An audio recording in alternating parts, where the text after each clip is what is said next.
Right. Before I start, how many people actually have used Linux a lot or Unix a lot? So reasonably. And you haven't used it much? Yeah, I suppose so. Have you used Windows? Yeah. Or Mac? You've used, okay.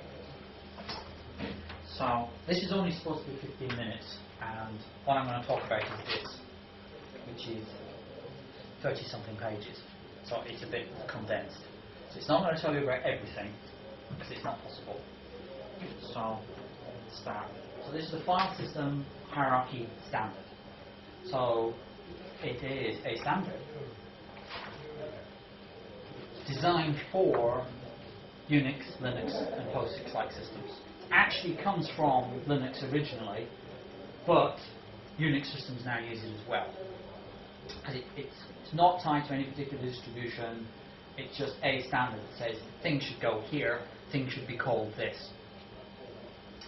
So this version was released in January 2004. It's version 2.3.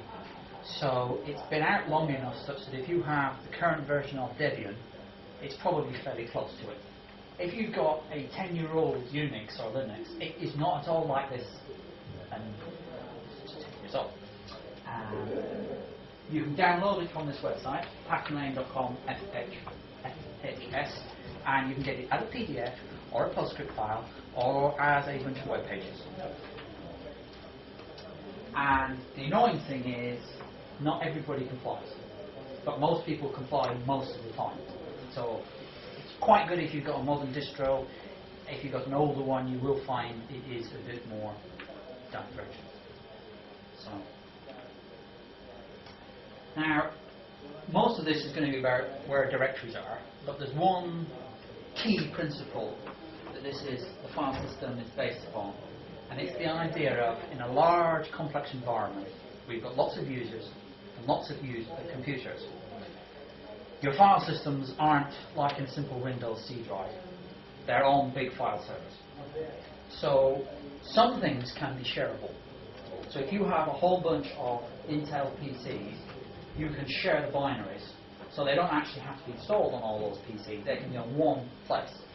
And you can have a whole bunch of binaries for your PowerPC systems, your Spark systems. They're all shared. So shareable file systems, you spread them across several computers. Unshareable file systems, you don't share. That's a very basic principle. Some things you can share, some things you can't. Something that says, I am this computer, my name is Fred, you don't want to share. Something that says, I am the binary that will make your spreadsheet work, you can share. The second thing they looked at is whether something changes. If the file never changes, you might as well mount it read-only. If the thing changes, then you have to mount it read-write.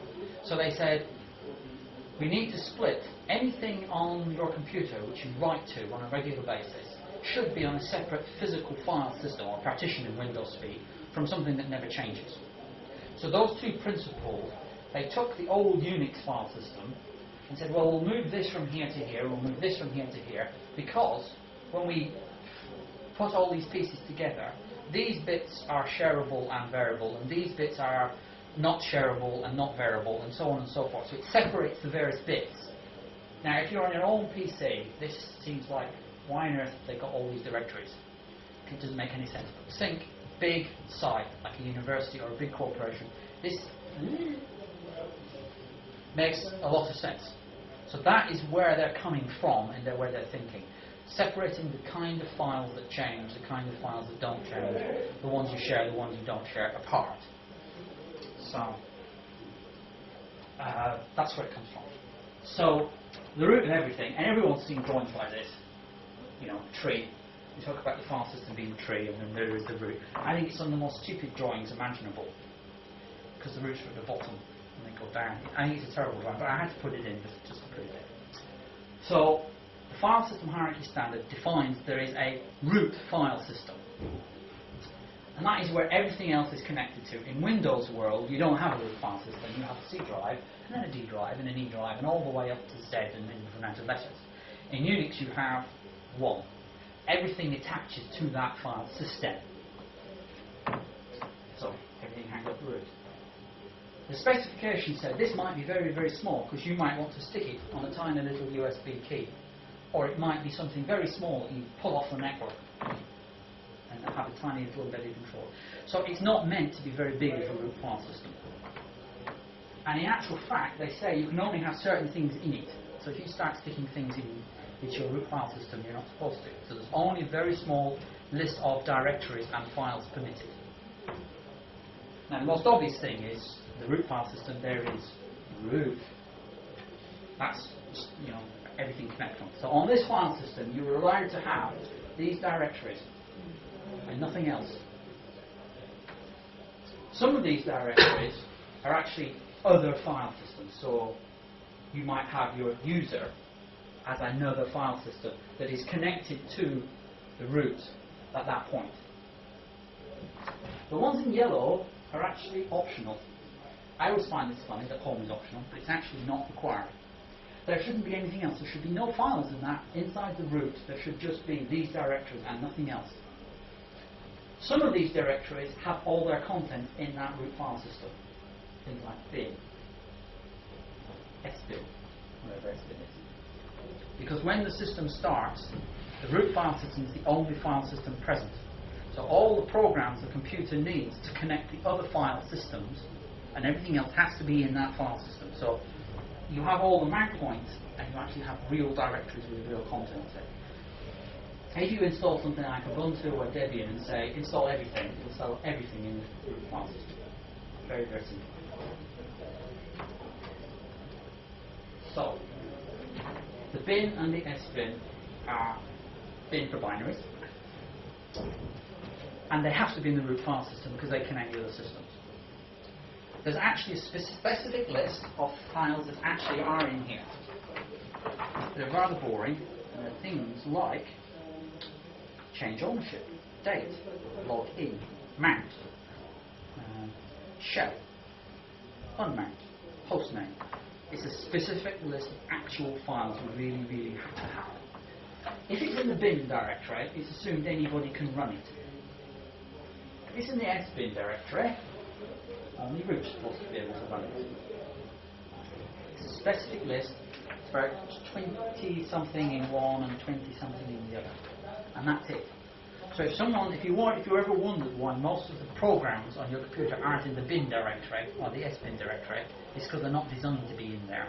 They're only there to make the computer work. Now, dev is a bit weird. If you come from a non-Linux or non-Unix background, it's a very strange place. It looks like the strangest place imaginable. You type ls in dev and squillion things go up the screen. It's a bit weird. Devices are present on Unix and Linux file systems, and they appear as files in this directory. Everything in Unix is perceived to be a file. So the modem appears as a file in this directory. The sound card is a file in this directory. You can send data to the modem or the sound card directly by cutting it to the device in here. And if you're a root user, your sound card will make a horrible squeak and might blow up or something horrible. Or you can listen through the loudspeaker just by pulling the content in. The specification only says there should be this thing called makeDef, which makes the device. There doesn't actually have to be anything else in there. And all the internal structure you'll find depends on how your computer is configured. If you're running UDEV, there'll be virtually nothing there. And when you plug your USB key in, UDEV will say, aha, I will make the device for a USB key and put it in the device tree for you. DevFS does the same kind of thing, and if you're running a slightly older distribution, such as Red Hat 7, Enterprise 2, it will have pre-configured every conceivable device that they could find. So there will be thousands of things in the dev for any conceivable device you may actually have, and you almost certainly have got none of them, except for 2 or 3. The one that most people know is your disks. If you've got a SCSI disk, a USB disk, or a new generation SATA disk, your drive will be visible there as a file. So SD for SCSI disk, a letter starting at A, and then a number for that partition. So this says the SCSI device first disk, the first partition. You take the one off, that's the whole drive. If it's an IDE or ATA, it will be HD, a letter, a number. So that's the first hard disk, the A of the first hard disk, and the IDE, the second partition. Annoyingly, that's not actually in the standard, but that's if you're using Linux, that's what you'll see.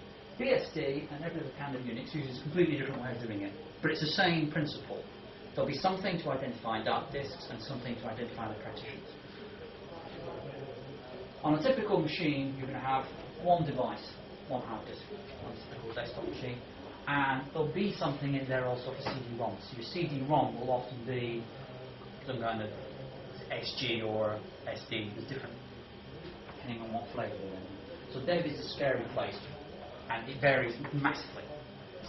ETC, that's where your configuration files go. If it's a modern program, it's very obvious. If the program is called foo, there will be a file called foo.conf in ETC, and that will configure that program. Nice and easy. It may be a directory called after the program. So if there's a program called bar, there may be a directory called bar, and there may be one or more configuration files in there. And that's easy. There's lots of things that have completely unguessable configuration file names for their program. There actually are a set specified in here. So if you ever wondered why you have to have something called which one is the one that's frustrating? What is it? Post name, post alarm, post deny. They're actually required by the specification, and the specification will tell you which program they're connected to. The init tab, which is one of the optional ones, is the only thing you can call your initiation table. It has to be called init tab. FTP users has to be called FTP users. They're listed. Unfortunately, these are the sort of things that you have to just know. Modern programs are really good because they use their program name. Very easy to find. One thing that's not specified by the Hampshire standard is the init.d directory. This is a very useful directory to know. etc init.d will contain a lot of scripts. They will actually start your computer. Usually it will go to a, and this is a distro specific bit, if you're running at run level 2, it will go to our directory, and inside there will be symlinks. And they will point to all the files in init.d. So in the init.d there will be a file that says start networking. It's probably called networking. In the RC2 there will be a soft link, start networking, which will point to init.d networking. There's lots and lots in there. So if you want to start the web server, an easy way to do it as root is etc init.d Apache stop, start, restart. And all the necessary commands that make it all work have already worked out for you. It's really easy.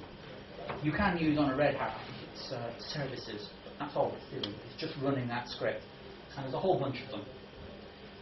When the program's removed, it usually removes the script.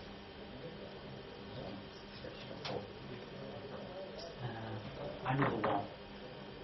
It's not uncommon to have quite a lot in here.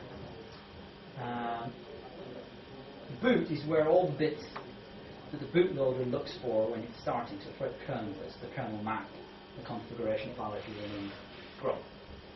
On old PCs, there is all sorts of irritating limits on where the files that were going to start the computer could lie. So people used to put a separate partition called the boot partition, boot file system, within the first 1024 cylinders. If you're running logical volume management or RAID, it might be that your whole file system is all magically done. So at that point when your system is booting, it needs to find all the programs to make all that magic work. So if you put them all in the boot, and you have a nice kernel with all the bits in there, you can find it without having to load RAID. You just find the files in there. And if you've got lots and lots of operating systems, you've got 3 copies of Windows, 8 copies of Linux and 2 BSDs, some people find having a boot partition easy to deal with. It's not actually required as a separate partition, but it's not uncommon. The things you can usually spot, there should be something in there called VM, Linux, and a number, long number. Z is compressed. It's a virtual Linux system, all compressed down, and there's usually some number 2.6 point something, dot 386 dot something like that. And that is a completely compressed bit of a Linux kernel with all the bits it needs to start itself up and find all the files, and then actually go off and start loading everything else. And you usually got 2 or 3 if you did installing things a bit. And there's a map file. And then one other thing is if you're running grub, which I think most distros now use as the preference, there'll be a folder in there called, another directory called grub. Grub has a configuration file which you can edit when your operating system is running, and you can change the boot sequence and all sorts of stuff. If you were running Lilo, you had to then make your changes and commit your changes to the master boot record. Grub is much easier in this respect. Make a backup first. Yeah, always make a backup of anything important. But if grub goes horribly, horribly wrong, if grub can actually start, you can actually enter a command that says, go find this drive, this partition, use this Linux compressed file as my initialization script, boot from that. So you can actually edit it even if it completely destroys the configuration file. And it's actually quite good. On the Red Hat training course, it's one of the things they make you do. It's worth doing. They also do evil things to your machine every night. This is one that's fairly new and causes a lot of confusion. On Unix systems, there's always this NNT, where you mount things. So if you have a disk on another machine, you create a mount point in here and connect it. Samba, NFS, and there used to be links to your floppy disk and your CD-ROM in there. And the file system hierarchy standard said, no, it shouldn't be there anymore. Media, so that's your floppy disk, your USB, your CD-ROM, are in here. This is for temporary only. So there's a transitionary period where some Linux distributions will have MNT floppy, and some of them will have media floppy. And if you're looking for a link called floppy or CD-ROM in your root, this is where it's gone. Because it's not supposed to be anything in your root. Debian Woody did not have media. Debian Sarge does. I'm not sure where the transition falls in Red Hat and SUSE, but at some point, lots of things that were in the root moved. It's fairly straightforward, really. It's just where you mount your floppy. Zip, CD-ROM, USB device. You can create anything you want in here, but you're supposed to put them in the media. Same goes for the NNT. You can create anything you want in here. If you want to mount a CD ISO file, you can create a mount point for it. If you want to mount another machine, you can create a laptop. No problems there. So, just quick, how would you actually mount an ISO if you want to have a look at it? You mount it to the loopback. So in the mount command, there's an option that says loop. So you have an ISO file, you give it a mount point, and you say mount to the loopback. And then as far as you're concerned, it's a read-write file system. But it's not recommended to write. But it's really, very, very useful if you want to see what's on that ISO. And things like QEMU, are essentially doing that when they boot from CD-ROM, they're essentially mounting it to a read file system. And you can do the same with floppies. So if you have a floppy image, you can mount it, even though it's not actually a floppy, it's just a file. The loopback is quite useful. You can have a link in your slash in your root that points to something mount or media, but you're not really supposed to do that. And you will find on one distro they've gone. If you look in /ls, there's nothing there now, just these directories. So this is another one which causes confusion with Linux users. There's this thing called auth. If you're used to using Unix systems with all sorts of things in there, Oracle will go in there. If you're on a nice Linux distribution, everything you ever want is packaged up and has a proper place to go. You're very unlikely to want to put in a third-party program. But that's what this is for. So if you download Oracle, one of the things that they will do is they will say, just create a directory called Oracle in the alt, and we will install all our stuff in there, completely separate from the rest of your computer. If you download OpenOffice from OpenOffice, it will create a directory called openoffice.org and put everything it needs in there. So this is big self-contained blobs. There is no actual rules inside here, but they suggest you would go opt package name bin opt provider. So if you downloaded Oracle, it would be opt Oracle and then all sorts of stuff. What about these codecs? Do they go in the opt or do they go somewhere else? Or am I asking one It's a question perfectly at valid. one time? It's a perfectly valid question. They are designed to go in the standard distribution. There's a specific place for them. But of course, they're not distributed by the distributor because they're scared of being sued. So yes, they wouldn't go in here. And just for extra confusion at this point, I mentioned there's also a var opt, because opt is seen as separate from the rest of the file system. So in the variable space, there's another opt, variable opt, where all its variable stuff goes. So you don't mix Oracle variable data with your normal variable data. So this is the one I always find bizarre, even though I've been using it for a while. Almost everything of real importance is in here, in your user. It's the bizarrest thing imaginable. If you only use Windows, it's like, why does this exist? Where did this come from? The user was designed, it could be mounted from another system. It was designed such that you can mount it read-only, so you can't screw around with it. And it has all these directories which look suspiciously like the ones you see in the root. You have user bin. Most of the programs on your computer are in user bin. So if you wanted to know where they are, that's where they live. User sbin is like sbin, but it's user. So obviously you couldn't put mount in there because it has to have mount before it can mount user. So this is things that you would use for system administration that aren't essential. You might, as bizarre as that may seem. Shouldn't be. So you don't chuck away rubbish, shouldn't you? Pardon? You don't chuck away rubbish. Oh, no. All the important things Not make like it work. Hampshire on Windows. No. Yellow again is optional. Most of us, I assume, in here are running some graphical interface. So all of that goes in here. Your games actually are separate binaries in theory. So your copy of Tetris or whatever, it goes in user games in theory, rather than user bin. These used to be in user, but they're not anymore because they're variable. So your spool file where you generate your print jobs, your locks. So this program is running, I write a lock file, so I know if I start it again, oh, there's a lock file I must be running, therefore I will just terminate. They used to be in here when Unix was designed, and everyone agreed it was a daft place to put it, so they have been moved to var spool blocks. Temp, there used to be a temp in the user space. That's obviously been moved to var temp. You can still have these links, but they must point to here. Because this is meant to be potentially read-only. And this could be on a big disk server that's then served out to hundreds of clients. So that's those. Now, I always find this strange, another one that's weird. Your home directory isn't actually mandated by the standard. Home is where you put your stuff.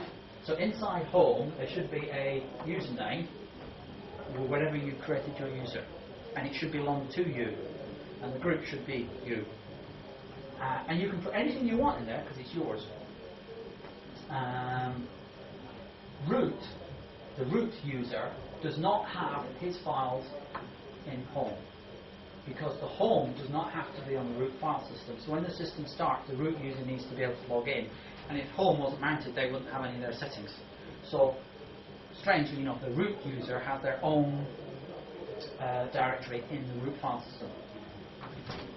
Wake up. And that is exactly the same as a home user. Now, you'll probably find, if you look in your home directory, and you just install your computer, virtually nothing. That's because they're all hidden. There's lots of things automatically put into your home directory, and they start with the dot. And when you pull the directory listing up, most Linux and Unix systems say, oh, that starts with a dot, so I won't show it to you. It's not hidden in any way, but they just choose not to show it to you. So, many programs that you will use will dump a file, usually based upon their name, into this directory. So Bash, which is the shell, puts a file in your home directory called .bash rc. There's probably a bash rc in the etc directory as well. So if you're running KDE, there's almost certainly a directory called .kde in your home directory where all your configuration is stored, all your files are placed.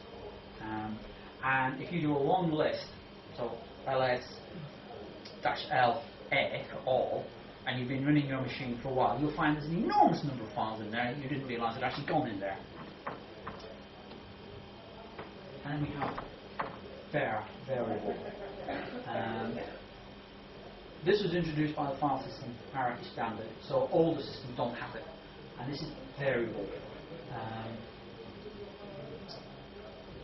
Most of these things you never need to touch, except for usually when things go wrong. And you're trying to find out, where is the print job gone? Where has this gone? This is the kind of place where it stores them, the run files, spool files. These directories contain information about running programs that are written and then unwritten as a program comes along. From a user, you probably never go in. The only one that's interesting is the temp, which I'll mention next. No, if you want to install a program, and it's not a big package like Oracle, there's a special place just for putting it in. You have user local and var local. So if you have made a program, compiled a program from source, that you can't get from the distribution vendor, and it's not huge, so it's a tiny little program. Red Hat doesn't have tree, for example. Tiny little program, very, very useful if you're doing command line stuff, and it's just gone in Red Hat Enterprise. So if you compile it, you'll put it in user local bin tree. And you'll notice this looks exactly like the list of things you can have in the root. It's a replicated set. You have user local, you have an etc, you have games, include lib, man pages, sbin.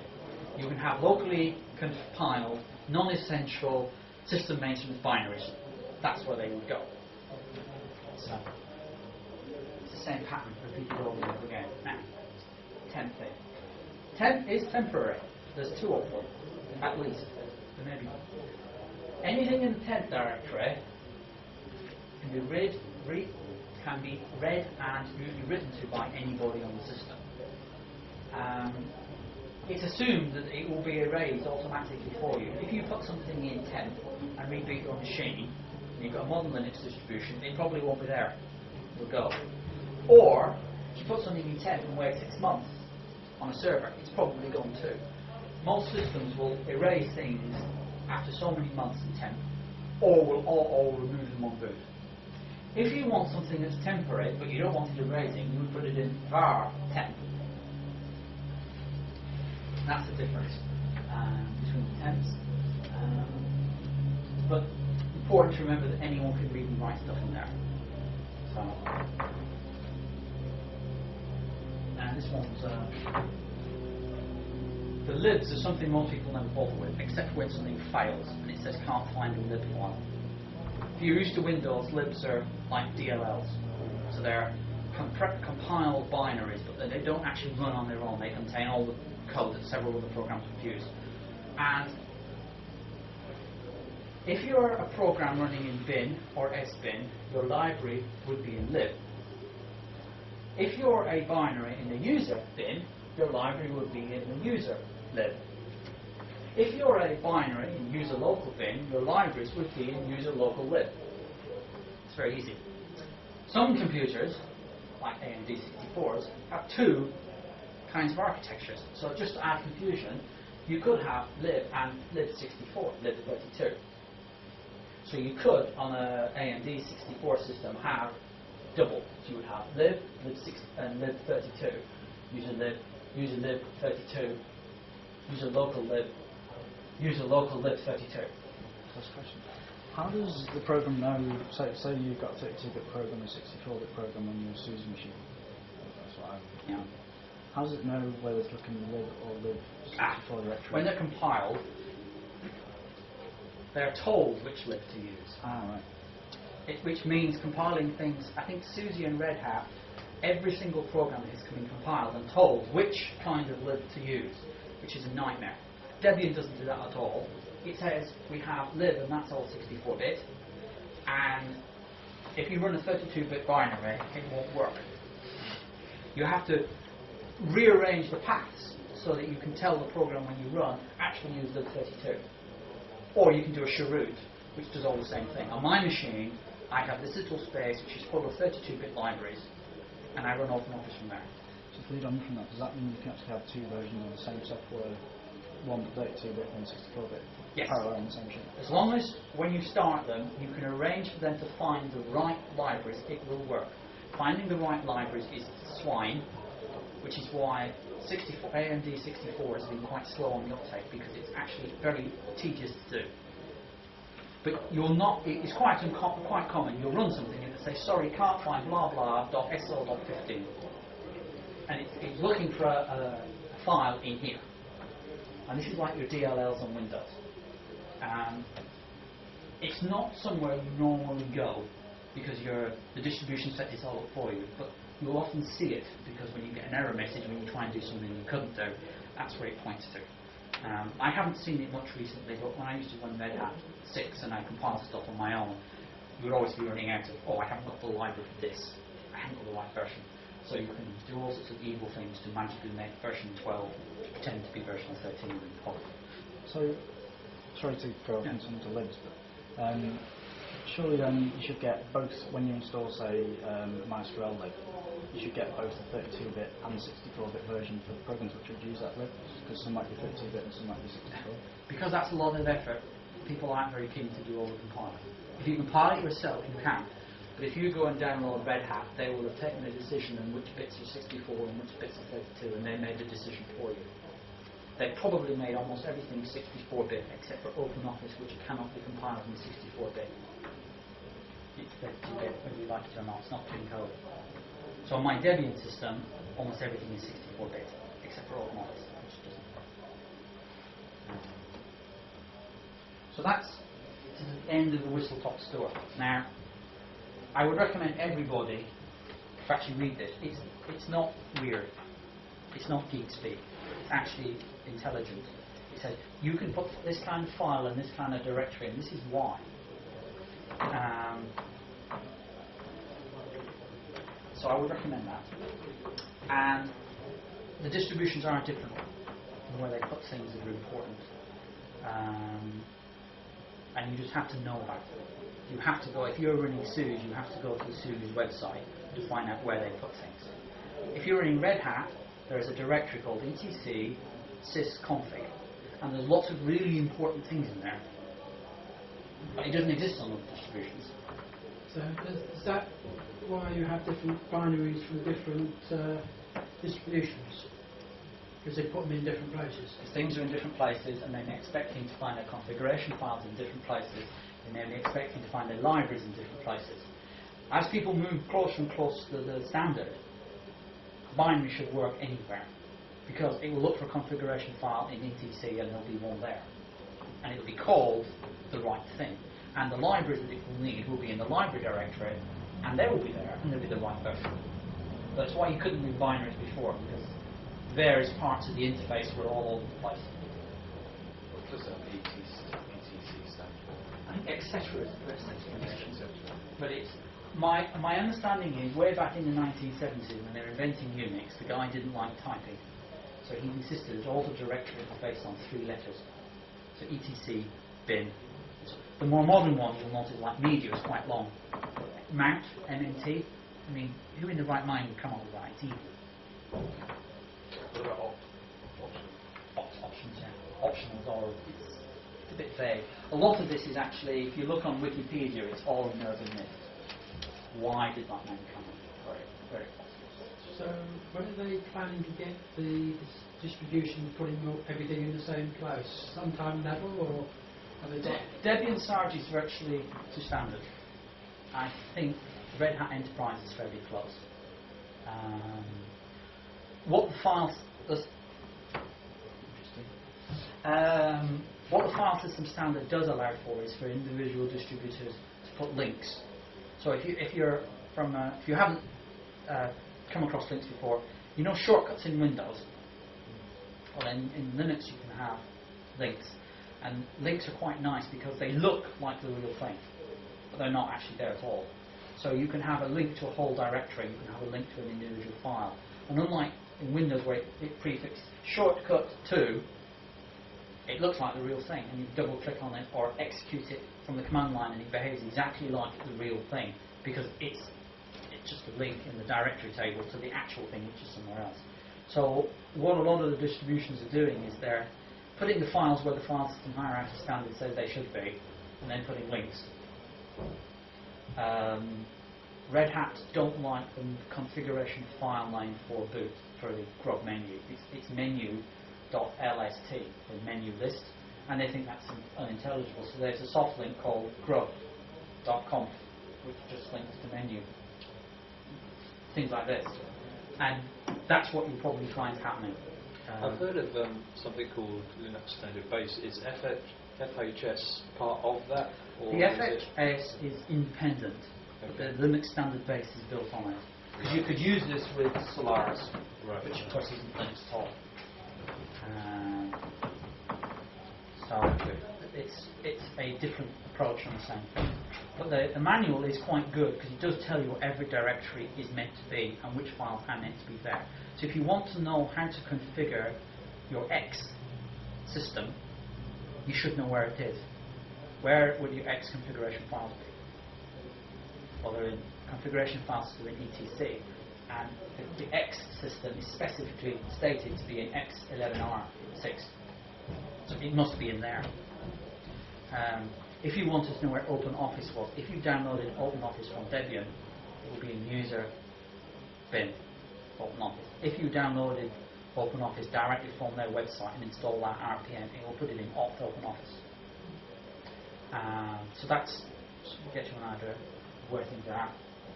So you see there's lots and lots of things. And most of the time you don't need to know where they are or even use them, because the only things you really care about are things in your home directory.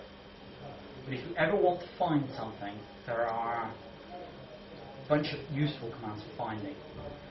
There's locate. It should be on most systems. If you type locate command line, file name, it will go and find it. There's where is as well, and which. There's a couple of possible commands.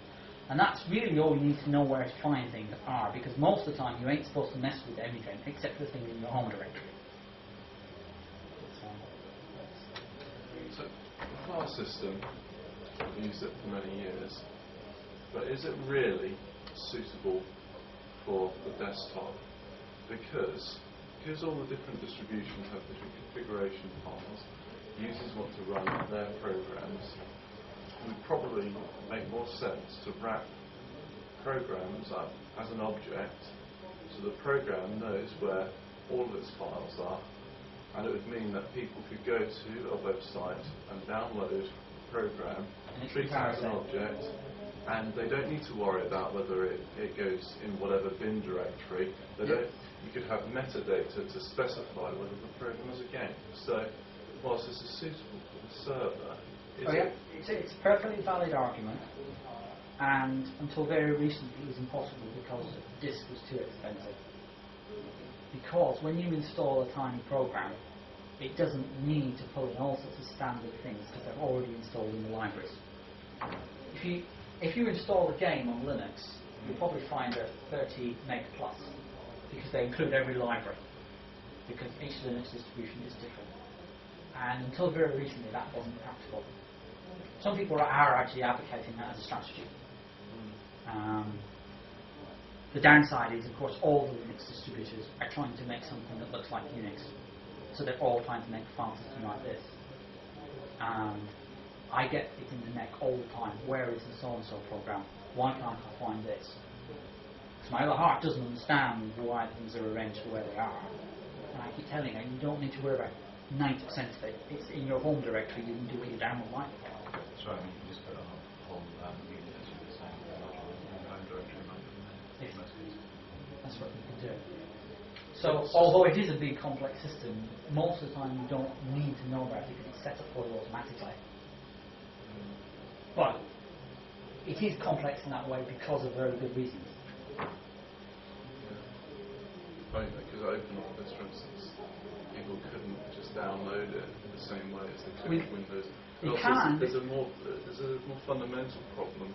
At the moment, we need to package stuff per distribution, and it's such wasted effort. It should really be on the programmers to decide where everything goes and how it fits in. Do you not agree? Well, some programs like OpenOffice will install themselves into the off with pretty much everything they need. And they will copy all sorts. There's an enormous amount of duplication. So OpenOffice, I think, will install on pretty much any modern Linux distribution. I wouldn't use that version of OpenOffice because it's not configured for my system. But the distributors, the people who make Debian, SUSE, Red Hat, they put all the effort in. The third-party people are the ones who suffer, which is why the Debian Core Alliance are trying to make a standardized Debian that lots of different people can use, and they'll be sure that the files are exactly where they say they are, the libraries are the ones they said they are, which is more of this Linux standard base. It's basically saying we will take a Linux and guarantee this is here, that goes there, that program will be there, there will be 3 libraries here, and there'll always be a configuration file there. So it takes the necessity away of needing to have a separate installer. It's all done there necessarily. Yes. So that's what the Linux standard base is trying to do. It's trying to create a common core that has files in the same places and have the actual, because the file system hierarchy only has a handful of files that are actually mandated. You couldn't really run much with a file system hierarchy because there's not many commands. But the rest of the commands and libraries and binaries are specified in the Linux standard base, and the way that the actual versions are specified. So that's trying to solve your problem, that you can produce a game and it will always work on Debian or Red Hat. I think it's also partly security. I'll give you an example. I know someone who recently installed Apache on their system, and when you install Apache, you can install bits of Apache, like log files, configuration files, anywhere you like. You can actually tell it to put its configuration files in your own directory if you want. The problem with that is if you do that with log files and the configuration files, you then change the security settings of that file. It has to be read by the user in that home directory. So that means that user could perhaps change the configuration file, have a look at log files, which they wouldn't usually have access to. And so, or the security hole in the system. Whereas you store these in the etc directory or in the var logs directory, they're only usually readable by or changeable by the root user. So you can only get access to the most likely problem with Apache will be something like a dodgy bit of PHP or Perl, which you can make Apache run out of your directory and then all hell breaks loose. I think although this system is based on large disk servers, which now home PCs and PC is becoming more of a networks object, then it becomes more relevant nowadays and perhaps Yes. We've gone from a transition where this did seem an awful lot of effort for nothing, to the stage where you can buy a machine for £800 which has got a quarter of a terabyte of RAID disk, and you can now easily, using NFS, log into this machine and go over here and log into this machine, and then that one over there, and then there's the one in the garage, and you can always access your home directory. You can play your music files, you can view your porn or whatever else amusement you want to do that other people in the family aren't supposed to see or see, and you can do it. If you've done and simply stuffed everything onto one file system in one directory and rearranged everything willy-nilly, it won't work. If you've designed a proper file system, this hierarchy will work beautifully across networks.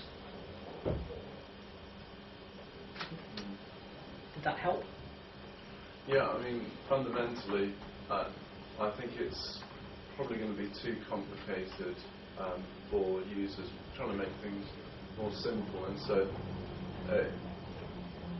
even cleaning up configuration files, there's always the possibility that it's just left down. Why does it take up much? It would just make more sense to have a Java container sort of architecture. I believe SUSE has that approach. SUSE has a registry, I believe. It reads all the configuration files and converts them into binary, which you can access very quickly. But if it checks and sees a file on the configuration file to change, it updates its registry. So the registry you can dump if it gets corrupted.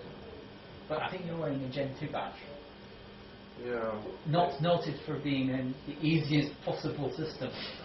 Well, no, it's, I like it because it's, you know, I can get packages generated quite quickly, but so there's a lot of wasted effort in having to package the software. And you know, just fundamentally, I think it could possibly be improved by having a set area for programs that should be system-wide, containing the entire, encapsulating the entire program. I believe there is a distribution. Yeah, I can't think remember. CentOS, is it? Yeah, CentOS is a Red Hat. There is one. Is it Symphony? Yeah, and took application folders essentially. The whole thing is completely restructured. But I can't remember what it's called. And it gets rid of ETC and everything is just completely. There's also a project that does loop. Each application is its own file system as a single file, and that's loop back on top of something like merge FS, union FS on top of an existing file system. So each application, you delete one file, or you put a file, or you download a single file. But all those files are then placed across the file system. But you can only do that with standard sort of DX. So that there's merit, quite a lot of merit, I think, in what you're saying, because okay, there might be a package available for your particular distro, but then again there might not. I tried to install Skype recently on Ubuntu, and as far as I can see, there wasn't a Skype version in any repository. And I tried to install a Debian one and hit the library not found error. You know, wouldn't it be good if it was all encapsulated somewhere that I could? I guess I could compile it, but then if you're not a power user, that's a challenge, shall we say? Yeah. Well, there's also the fact that with Skype being proprietary, you can't Yeah. compile it because they haven't Yeah, So exactly, there's two strings You to can't that. compile it. Yeah, there's two strings to that. There's the stuff that you could compile if you have the time and to do it, and there's the stuff that if manufacturers are distributing binaries, they need to be able to adhere to. If there's a standard they can adhere to and they stick to it, then it will work on more platforms. Yeah. Yeah. Time expertise. Opera, which is closed source, proprietary, you can download devs and RPMs to respect everything under the sun. They're a tiny company. They're not exactly noted for their billions in the bank, but they manage to produce devs and RPMs for lots of things. Yeah. So it is possible, but a lot of people, the big companies, are just saying, well, the only thing that exists in the world is Red Hat. So if you want to run Oracle and SAP, you can run Red Hat and SUSE, and that's it. Kind of mentality. I think they've just certified DB2 for Ubuntu. But in essence, there are only really 3 or 4 real distributions. Everything else is a slight variation of one of the big 3, really. I know people get very upset about it. It's a good thing about standards is there's so many to choose from. Well, the standards are actually coalescing. Yeah. I don't know if the Debians will ever agree with themselves, but the Debian Core Alliance it's probably a good idea.